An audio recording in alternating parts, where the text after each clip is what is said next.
ఏం చేస్తున్నావు పిండి ఇస్తున్నా అట్లనే నా విసుకేది కింద కొట్టి కొట్టి పిండిని చంపేస్తున్నావు.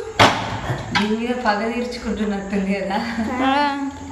ఏది రోజు నేను కాల్చినందుక ఏంది రోజు రొట్టెలు తీసుకుంటే కాల్చినందుక ఇటు మీద పగ ఇప్పుడు.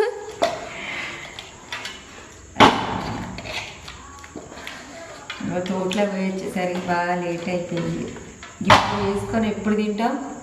పిల్లలేమో చపాతి కావాలని అడుగుతుంది. ఏం చేయాలి చేయగల చేయని వస్తుంది పిండి తీసుకెళ్ళాక. పొద్దుగాల అడిగితే సాయంత్రం చేస్తుంది. వద్దు సాయంత్రమే తీరింది. సాయంత్రం కాదు నైట్ తీరింది. టైం 8:30. 8:30 అయిందా? 8:31 9:30 అవుతుంది చేసేవారికి. 10 పడుతుంది.